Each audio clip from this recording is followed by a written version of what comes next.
എനിക്ക് പ്രൊഡ്യൂസേഴ്സ് അസോസിയേഷനിലെ ഏറ്റവും ഉന്നതരായ ആളുകളിൽ നിന്ന് തന്നെ ഏറ്റവും മോശം അനുഭവം ഉണ്ടായി. പക്ഷേ ഫെഫ്ക ജനറൽ സെക്രട്ടറിക്കെതിരെ കേസ് ഫയൽ ചെയ്തേ പിന്നെ എന്നെ പുറകെ ഉപദ്രവിച്ചുകൊണ്ടിരിക്കുകയാണ്. ഞാൻ ഈ പറയുന്ന ഇപ്പം എനിക്ക് പ്രൊഡ്യൂസേഴ്സ് അസോസിയേഷനിലെ ഏറ്റവും ഉന്നതരായ ആളുകളിൽ നിന്ന് തന്നെ ഏറ്റവും മോശം അനുഭവം ഉണ്ടായി. അത് ഞാൻ പ്രതികരിച്ചു മാത്രമല്ല ഞാൻ കേസും കൊടുത്തു.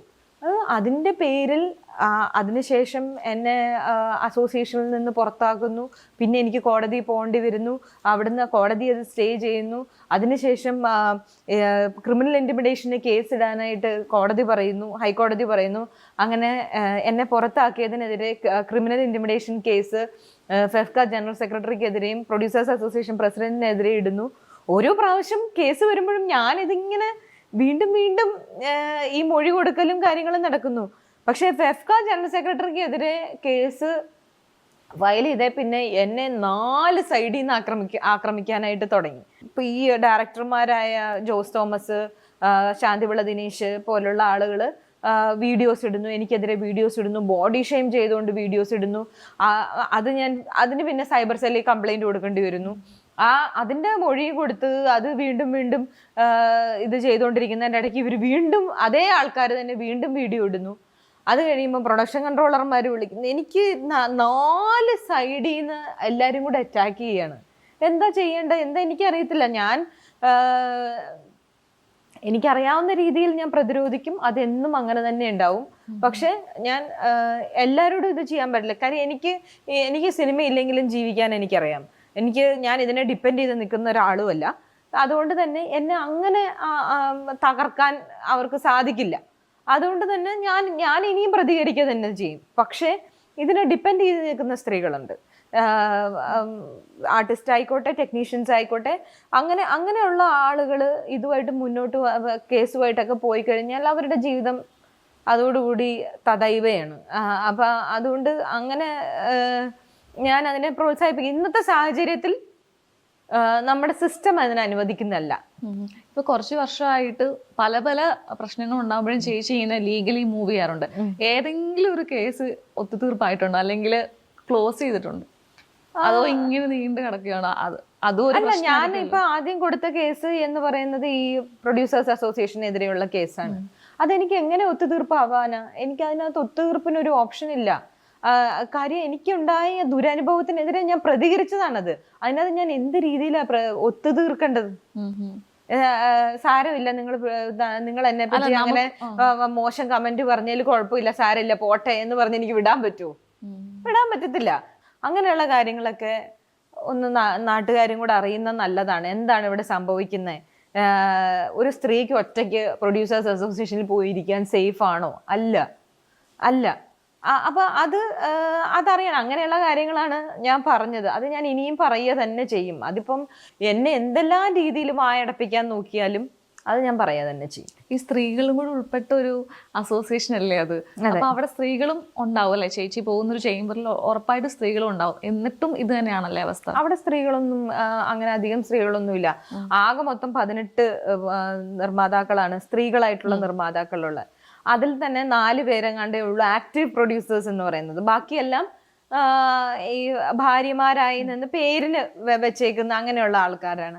പിന്നെ ഇപ്പം എക്സിക്യൂട്ടീവ് കമ്മിറ്റിയിൽ ഒരു സ്ത്രീ ഉണ്ട്. പക്ഷേ ആ ഒരു ഗ്രൂപ്പിന്റെ ഭാഗമായിട്ടിരിക്കുമ്പോഴും അവർക്കും അവരെ പോലെ ബിഹേവ് ചെയ്യാനേ പറ്റുള്ളൂ. മനസ്സിലായി? ഇപ്പൊ ഞാൻ അന്ന് പോയ കമ്മിറ്റിയിലും അന്നൊരു സ്ത്രീ അവിടെ ഉണ്ടായിരുന്നു. ഞാൻ അവരെ ഡെസ്പറേറ്റ് ആയിട്ട് നോക്കുകയാണ്. പക്ഷെ അവർ തല കുനിച്ച് മിണ്ടാതെ തല കുനിച്ചിരിക്കുകയാണ്. ഞാൻ എന്നെ ഒന്ന് സഹായിക്കൂ എന്നുള്ള രീതിയിൽ ഞാൻ അവരെ നോക്കുന്നുണ്ട്. പക്ഷെ അവര് തല കുനിച്ചിരിക്കാൻ അവർക്ക് അതേ നിവൃത്തിയുള്ളൂ. കാര്യം ഇത്രയും ആണുങ്ങൾക്കെതിരെ സംസാരിക്കാൻ അവരെ കൊണ്ട് സാധിക്കില്ല. അതിനുശേഷം അവരെന്നെ ഫോൺ വിളിച്ചിട്ട് പറഞ്ഞു, ഞാനും ഓർത്തു സാൻഡ്രനെ എന്തിനാ അവരങ്ങനെ ഇതെന്നുള്ളതൊക്കെ ഞാനും ഓർത്തു. അങ്ങനെ പറഞ്ഞിട്ട് എന്താ കാര്യം?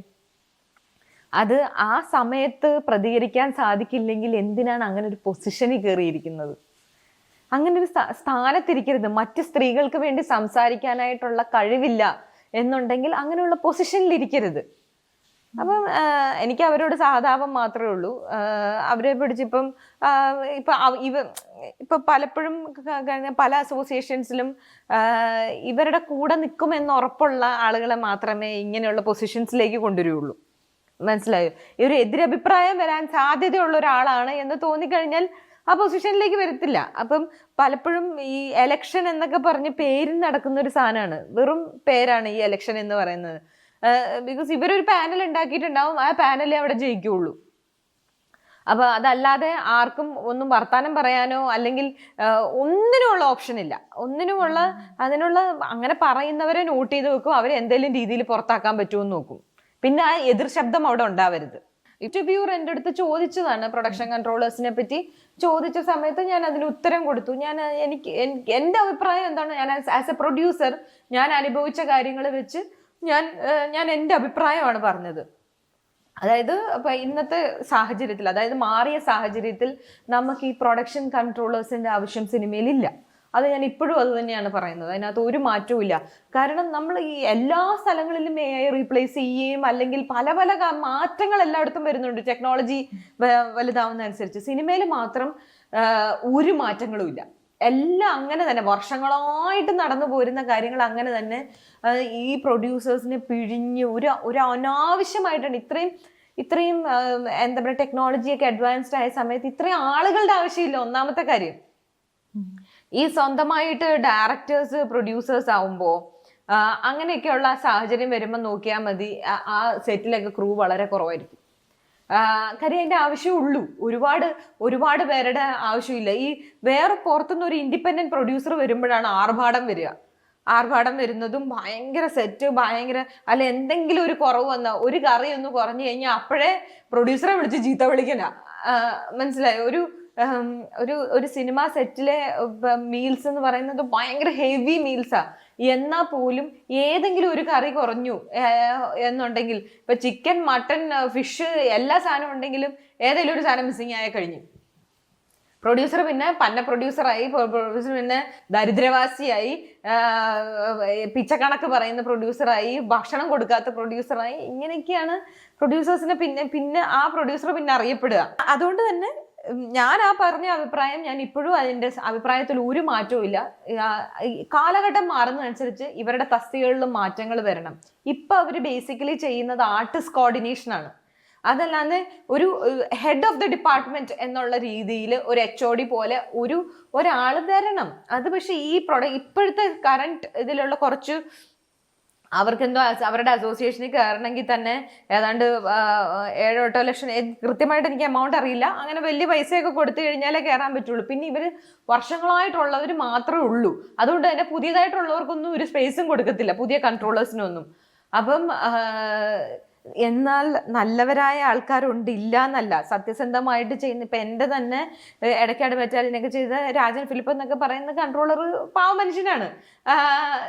പക്ഷെ അല്ലാത്ത, അതായത് ഭയങ്കരമായിട്ടൊരാളെ പറ്റിക്കുക എന്നൊക്കെ പറയുന്നത് ശരിയാ. ഞാൻ ഈ പറയുന്നതിന് എത്ര പ്രൊഡക്ഷൻ കൺട്രോളർമാർക്ക് നെഞ്ചി കൈ വെച്ച് പറയാൻ പറ്റും ഞാൻ ആരെയും പറ്റിച്ചിട്ടില്ല, ഒരു നിർമ്മാതാവിനെ ഞാൻ പറ്റിച്ചിട്ടില്ല എന്ന് പറയാൻ പറ്റും? ഒറ്റ ആൾക്കും പറ്റില്ല. കാര്യം എല്ലാവർക്കും അറിയാവുന്നതാണ്. ഇപ്പൊ തന്നെ കഴിഞ്ഞ ദിവസം ഒരു പരാതി, വിവരാവകാശ കമ്മീഷന് പരാതി കൊടുത്തിരിക്കുന്ന ഞാൻ കണ്ടു. ജൂനിയർ ആർട്ടിസ്റ്റുകൾ കൊടുത്തിരിക്കുന്നത്, അവർക്ക് കിട്ടുന്ന പൈസ 400 രൂപ 500 രൂപയാണ് അവരുടെ കൈ കിട്ടുന്നത്. പക്ഷെ ഒരു ജൂനിയർ ആർട്ടിസ്റ്റിന് പ്രൊഡ്യൂസറുടെ കയ്യിൽ നിന്ന് മേടിക്കുന്ന 1200 രൂപയാണ്. മനസ്സിലായോ? അപ്പൊ അതിൻ്റെ ഇടയിൽ ഈ കൺട്രോളർ, ഇതിന്റെ ഏജന്റ്, അങ്ങനെയുള്ളവരെല്ലാം ഇത്രയും കട്ട് കൊണ്ടുപോകണം. പിന്നെ രാവിലെ തൊട്ട് വൈകുന്നേരം വരെ, രാത്രി വരെ നിൽക്കുന്ന ഒരു ജൂനിയർ ആർട്ടിസ്റ്റിന് ആകെ കിട്ടുന്ന 500 രൂപയാണ്.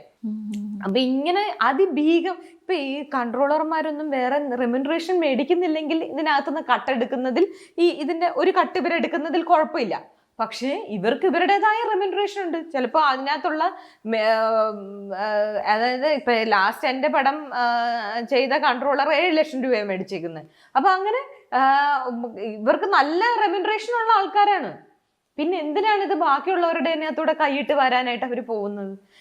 എത്ര പേരാണ് എനിക്കിപ്പോ അവരെനിക്കെതിരെ മാനനഷ്ടത്തിന് കേസ് കൊടുത്തു.